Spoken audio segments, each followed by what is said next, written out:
I'm going to read an extract from my book, Anatomy of a Nation, British Identity in 50 Documents, published by Constable in September 2021. Hello, I'm Dominic Selwood, an author and historian. In this excerpt, I discuss one of the book's 50 documents, a list of people in Britain that the Third Reich wanted to make disappear.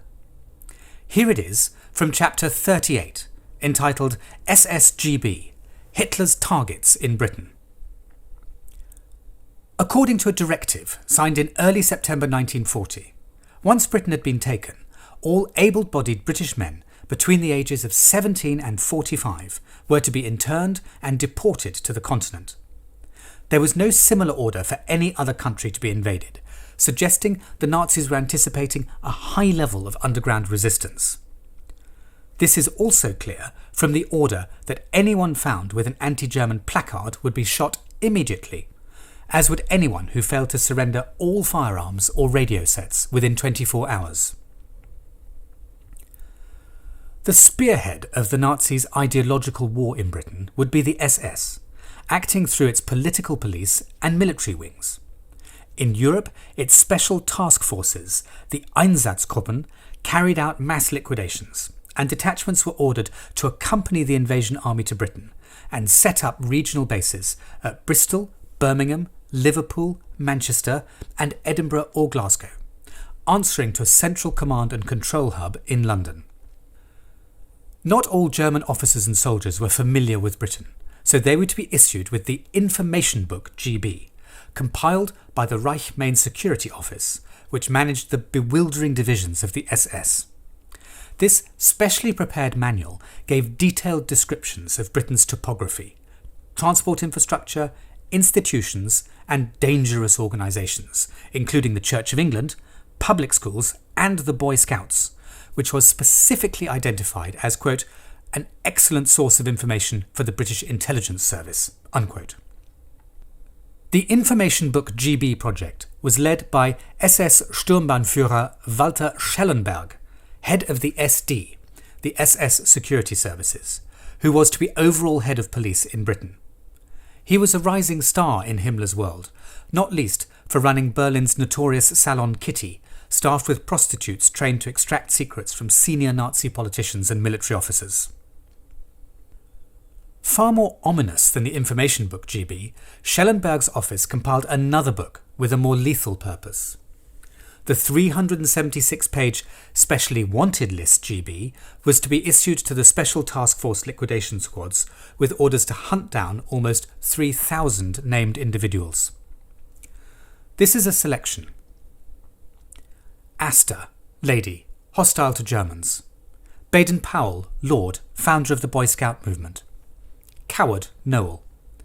Epstein, Jacob, sculptor. Freud, Sigmund, doctor, Jew.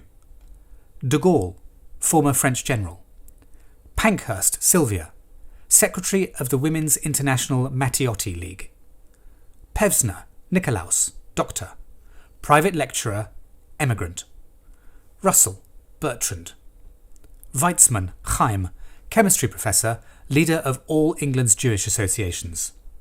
Wells, Herbert George, writer. Woolf, Virginia, writer. At the back of the book is a list of all the businesses and other organisations to be closed down. Curiously, it contains Thomas Cook & Sons, the travel agent, the Monotype Corporation, which designed many of the age's most cherished typefaces, and Stud & Millington Limited, sporting and military tailors of WC4, presumably for its order book.